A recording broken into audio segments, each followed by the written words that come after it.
Notre invité, Gérard Fromm, maire de Briançon, conseiller général de la même ville de Briançon.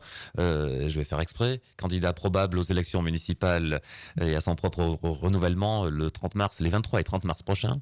Je sais pas encore, j'ai pas vu le Père Noël. C'est un peu le jeu. C'est pas aujourd'hui que vous allez l'annoncer, bien sûr, mais Non, c'est un peu mais le jeu des c'est- maires sortants d'attendre un petit peu. C'est ça Enfin, moi, je sais pas ce que font les maires sortants. Ce que je sais, moi, personnellement, c'est que aujourd'hui, je travaille, que j'ai encore du travail et que le temps sera venu bientôt de faire le bilan et à l'issue du bilan de dire effectivement, je propose que l'équipe continue avec ou sans moi, je ne sais pas encore. En tout cas, avec ou sans annonce de votre candidature, la campagne est déjà partie à Briançon. On l'a remarqué à l'occasion du conseil municipal mercredi soir. Tension, on est un peu monté dans les tours, si je puis prendre cette expression. Quelques échanges un peu virils. Bon, écoutez, moi, je dis simplement qu'il y a deux personnes qui se présentent qui sont pas connues, donc il faut qu'elles se fassent connaître. Donc, elles font des coups, elles s'investissent beaucoup depuis bientôt 6 mois. C'est normal, je veux dire, personne ne les connaît à Briançon ou quasiment pas.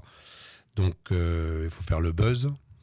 Donc, au dernier conseil municipal, par leurs troupes interposées, parce qu'elles sont venues ni l'une ni l'autre, ces deux personnes, elles ont tenté de faire du buzz en voulant m'interroger au début du conseil municipal, ce qui n'a pas lieu d'être, puisque le règlement intérieur prévoit que je réponds aux questions qui sont posées par les élus, quels qu'ils soient, en fin de conseil municipal. Donc, quand ils m'ont demandé la parole, je leur ai dit si c'est pour répondre aux délibérations, il n'y a aucun problème. Sinon, ça sera en fin. Donc, ils n'ont pas supporté. Ils sont levés d'un seul homme et ils sont partis. Sauf qu'ils n'étaient pas tous là ce soir-là. C'est déjà ce qui m'avait étonné, parce que d'habitude, quand des élus ne viennent pas, ils donnent leur pouvoir, et tout particulièrement, dans le cas présent, Mme Estachi, quand elle ne vient pas, elle donne son pouvoir à Philippe Cézanne. Philippe Cézanne n'était pas là non plus.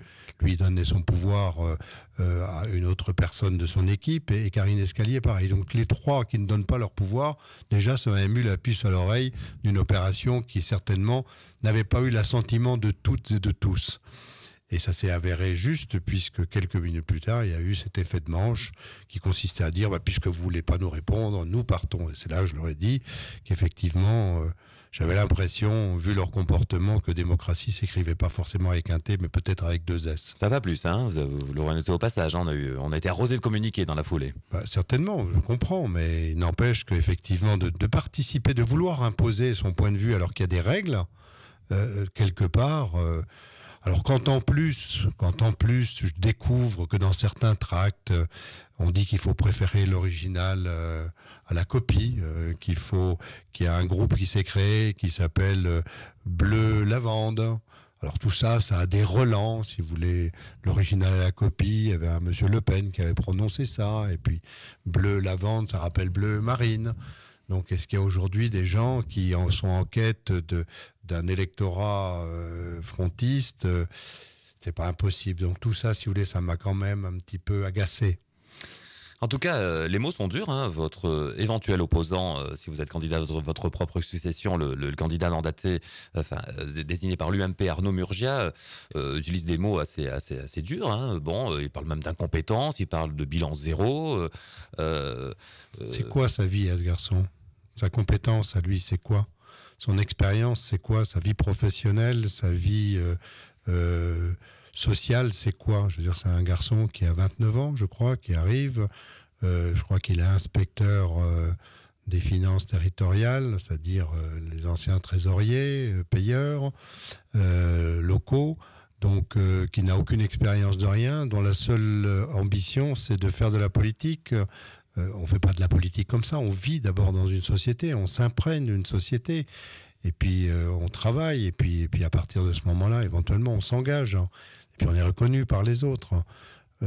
Faire le buzz comme il le fait, il est obligé d'être dans l'excès, uniquement pour justement attirer les médias, pour faire caisse de résonance. Ce que je constate, moi, c'est que en ville, les gens que je rencontre, je fais le marché depuis des années. Ça fait 4 ans et demi que je fais le marché tous les mercredis matins, tous les dimanches matins. Je n'ai pas rencontré des gens qui m'ont dit dégagez, il faut partir, vous n'avez rien fait, vous êtes incompétent. Vous savez, j'ai quand même été pendant 35 ans vétérinaire. Et pas seulement vétérinaire chez un chat, mais aussi chez un chat. Mais j'ai tourné dans toutes les écuries du Briançonnais. Dieu sait s'il y en avait à l'époque. J'allais de la Grave jusqu'à Mont-Dauphin.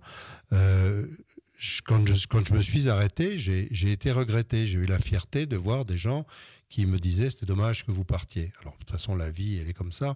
Les cimetières sont pleins de gens qui sont indispensables. Mais j'ai fait une trace professionnelle, j'ai fait une trace sociale avant de m'engager en politique. Et là, quand je vois des jeunes gens qui, comme ça, c'est bien qu'il y ait des gens. Mais en même temps, ils auraient un travail, une implantation, au lieu d'essayer au dernier moment de dire j'habite ici, ma maman, elle fait ci. Personne ne connaît ces gens-là à Briançon. Monsieur Grischka un peu plus, parce que lui, il est quand même un enfant du pays.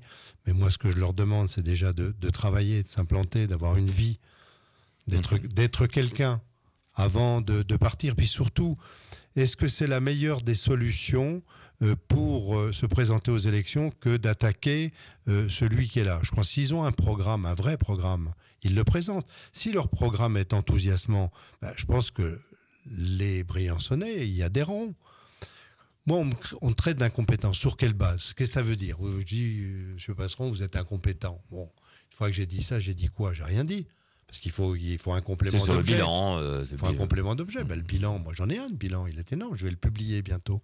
Je veux dire, quand on voit toutes les grues qui sont sur Briançon et celles qui vont arriver devant l'hôpital, quand Tronazur va venir devant et dans l'hôpital, ça fait partie de mon bilan. Quand demain, l'entreprise qui veut créer 7500 mètres carrés de terrain de chaunes à Briançon va signer, dès que la ZAC sera signée, je veux dire, c'est du concret. A7 avec le Leclerc, avec les HLM, avec la résidence senior, avec une crèche, c'est du concret. Les différents travaux qui ont été faits sur les réservoirs, la mise en sécurité de l'eau, la qualité de l'eau, tout ça sont des éléments concrets. J'en passe et des meilleurs.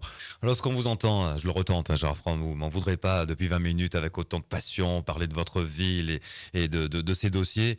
Bon, le suspense est quand même modéré pour votre candidature. Je l'ai fait au début et à la fin, oui. Oui, non, mais vous avez raison d'insister, c'est votre rôle. Moi, si vous voulez, de toute façon, je suis un passionné. Vous le savez, je suis passionné. Je suis pas aussi bon que vous en vélo, mais je suis passionné par le vélo. Je suis passionné par ma vie d'une manière générale. J'ai toujours été passionné dans ma vie. J'ai été passionné professionnellement. Je suis pas passionné. Alors, c'est vrai que le travail que j'ai fait pendant 4 ans et demi, tous les jours, je suis à la mairie, tous les jours. De lundi matin à 8h30 jusqu'au soir, quelquefois à 19h30, 20h, ce qui fait d'ailleurs quelquefois que j'ai des reproches familiaux. On peut l'imaginer. Mais on peut l'imaginer, et je remercie d'ailleurs mon épouse de m'autoriser à me livrer à cette passion. Je pense aujourd'hui, si vous voulez, qu'il y a des choses qui sont faites. Il y a une équipe, moi je ne suis pas tout seul dans cette affaire.